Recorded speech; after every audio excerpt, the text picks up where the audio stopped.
Sa compound na ito, walang masyadong espesyal bukod sa mga dose-dosenang manok, mga baka, mga tanim at ang minsay tumira dito na tinaguriang the world's most wanted man. Sa video na ito ay aalamin natin kung paano nagwakas ang buhay ni Osama Bin Laden at ano nga ba ang nilalaman ng hard drive ni Osama Bin Laden na natagpuan ng mga Navy SEAL nang pasukin nila ang kuta nito.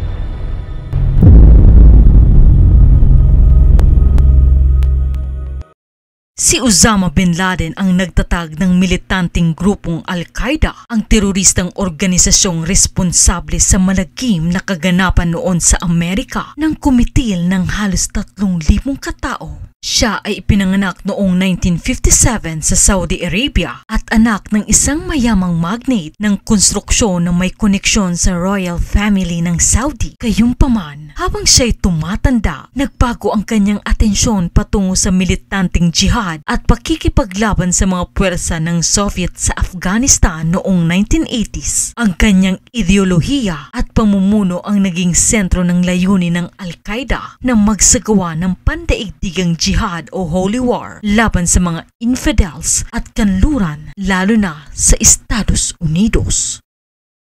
Naging inspirasyon ni Bin Laden ang ideya ng jihad at naniwala siya sa pangangailangan na ipagtanggol ang mga Muslim sa buong mundo. Ginamit niya ang kayamanan mula sa kanyang pamilya upang pondohan ang pagtatayo ng mga training camps para sa mga mujahideen fighters sa Afghanistan. Dito niya unang pinagsama ang isang grupo ng mga militanteng may parehong pananaw na naging pundasyon ng Al-Qaeda na nangangahulugang ang base.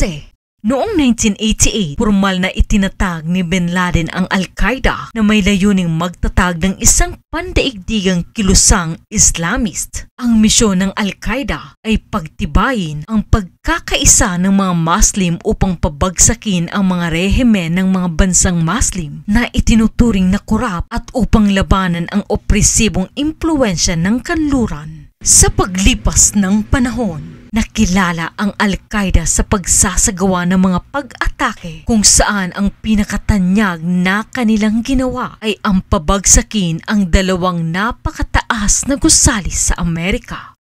Matapos umatras ang Soviet Union mula sa Afghanistan noong 1989, patuloy na lumago ang koneksyon ni Bin Laden. Nabigo siya sa Estados Unidos at sa impluensya nito sa gitnang silangan, lalo na nang matapos ang Gulf War noong 1991. Nang magpadala ang Estados Unidos ng tropa sa Saudi Arabia, tinutulan ni Bin Laden ang presensya ng mga banyagang tropa sa mga bansang Muslim at nananawagan ng isang global na jihad laban sa kanluran. Pagkatapos ng pag-atake noong 2001, si Bin Laden ang naging pangunahing target ng Estados Unidos. Sa halos isang dekada, nagawa niyang umiwas sa pagkakahuli at nagtago sa iba't ibang bahagi ng mundo. Ngunit noong 2011, isang tip ang nagdala sa CIA sa isang compound sa Abbottabad, Pakistan. Madaling araw ng ika-2 ng Mayo, inilungsad ng Navy SEAL Team 6 ang isang operasyong bumago sa kasaysayan, ang Operasyong Neptune Spear. Nilusob ng SEALs ang compound ni Bin Laden matapos ang ilang buwang pagsubaybay na nagkumpirma ng kanyang lokasyon. Natagpuan si Bin Laden sa ikatlong palapag ng pangunahing gusali. Ayon sa mga ulat, wala siyang sandata nang siya ay maaktuhan ng mga Navy SEAL. Siya ay pinaril ng 2 beses, isang beses sa dibdib at isang beses sa ulo. Ang bala ay tumama sa kanyang noo sa itaas lamang ng kaliwang mata. Matapos mapatay si Bin Laden sa Operation Neptune Spear, Dinala ang kanyang katawan sa kustodiya ng Estados Unidos. Tiniyak ng pamalaang US na ang kanyang mga labi ay inasikaso alinsunod sa tradisyong Islam, kabilang ang paghuhugas ng katawan at pagsasagawa ng tamang panalangin. Gayunpaman, ang kanyang libing ay isinagawa sa dagat. Napagpasyahan ng US na gawin ito upang maiwasan na maging isang dambana o lugar ng pagtitipon ng mga extremists ang kanyang libingan. Iniulat na inilibing ang katawan ni Bin Laden sa North Arabian Sea mula sa USS Carl Vinson sa loob ng 24 oras matapos ang kanyang pagkamatay alinsunod sa mga kaugalian at paniniwala ng Islam. Pagpasok ng mga SEAL sa compound ni Bin Laden, hindi lang armas at mga dokumento ang kanilang natagpuan. Nakakuha sila ng napakaraming digital data, mga laptop, DVD at external hard drives. Kabilang sa mga ito ang isang mahalagang hard drive na naging susi sa pag-unawa ng mga aktibidad ni Bin Laden habang siya'y nagtatago. Nang salakayin ng US Navy SEAL ang Abbottabad upang hulihin si Bin Laden, nakaplano silang manatili ng 30 minuto o mas maikli pa dahil karamihan sa matagumpay na misyon ay hindi tumatagal ng ganito katagal at anumang pagkaantala ay magpapataas ng panganib. Ngunit nang makita nila ang isang quote na "a ton of computers" sa compound, hindi nila kayang palampasin ang posibleng halaga ng impormasyong makukuha rito.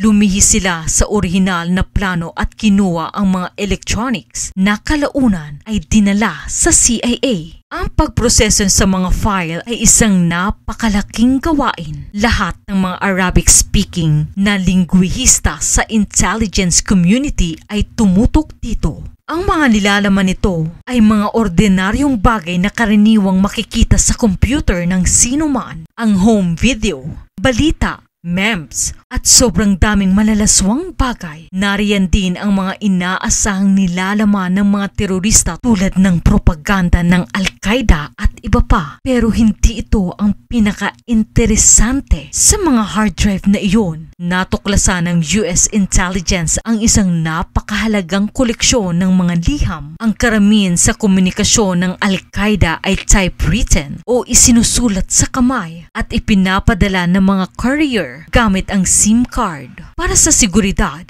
wala kailanman internet access si Bin Laden habang siya'y nagtatago. Ang mga liham ay ipinapadala sa tinatawag na closed circle, kung saan ang courier ay nagdadala ng mensahe sa pagitan ng dalawang tagapamagitan, isa sa panig ni Bin Laden at isa sa panig ng kanyang pinagkakatiwalaang kasamahan sa North Waziristan, isang rehiyong bulubundukin. Ang bahaging ito ng Pakistan na nasa hangganan ng Afghanistan ay may napakahigpit na mga hakbang sa seguridad na maging ang courier mismo ay walang kaalaman tungkol sa mga liham na kanyang ipinapadala. Hindi kailanman nakilala ni Bin Laden ang courier na ito.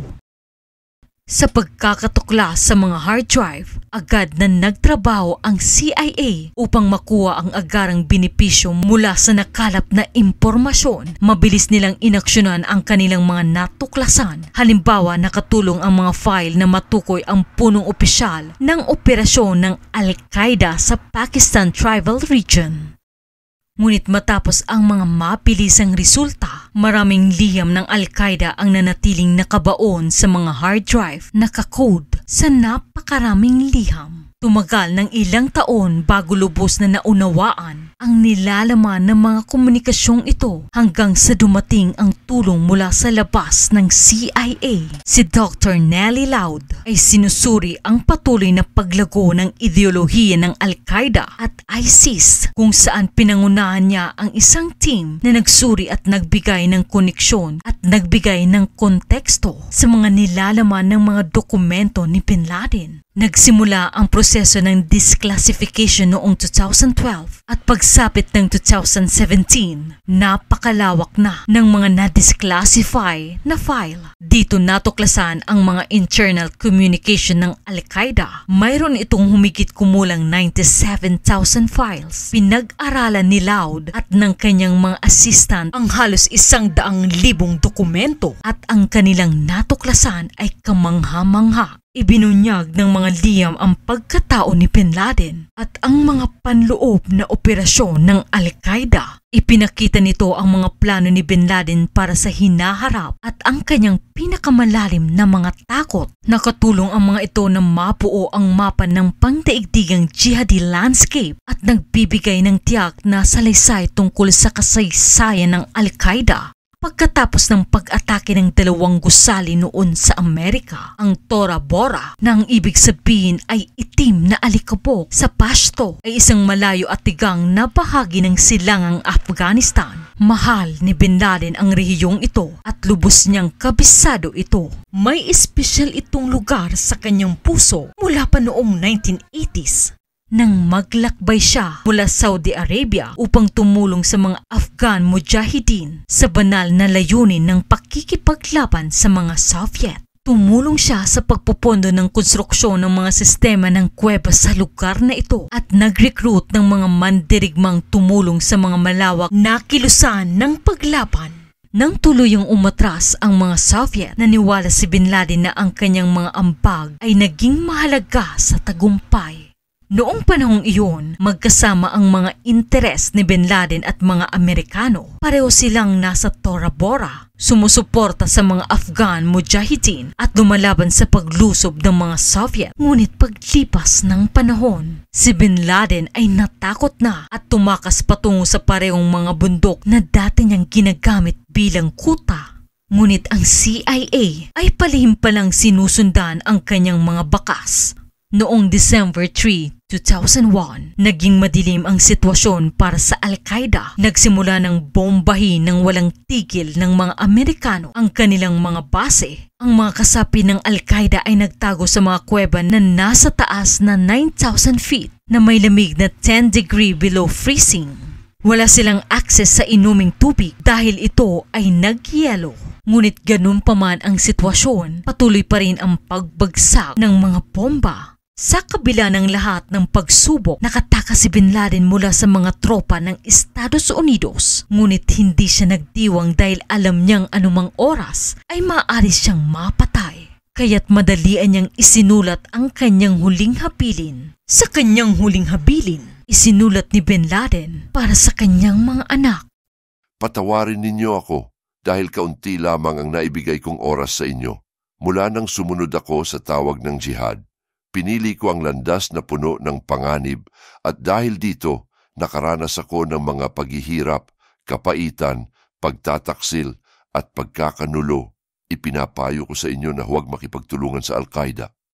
Ito ay isang madilim na sandali para kay Bin Laden at hindi lang iyon dahil ang kamatayan ay malapit na bunga ng kanyang pagkakamali. Ipinakita ng mga liham na hindi inaasahan ng Al-Qaeda na maglulungsad ang Estados Unidos ng digmaan bilang tugon sa pagbagsak ng 2 mataas na gusali sa Amerika. Dahil akala nila ay magsasagawa lamang ang Estados Unidos ng limitadong airstrikes. Hindi handa ang Al-Qaeda. Wala silang plan B. Nagkaroon si Bin Laden ng isang malaking maling pagkalkula. Ngunit naniwala pa rin siya na ang Estados Unidos ay mahina, isang tigre na gawa sa papel na walang tunay na pagkagat. Ngunit hindi lahat ng mga jihadi ay ganoon ang pananaw. Sa isang konseho bago ang pagbagsak ng kambal na gusali ng Amerika, nagbabala ang mga mataas na ranggong jihadi at mga Muslims na otoridad sa rehiyon kay Bin Laden na aatakihin ng mga Amerikano ang buong gitnang silangan kung hindi siya maglulungsad ng pag-atake sa teritoryo ng Estados Unidos.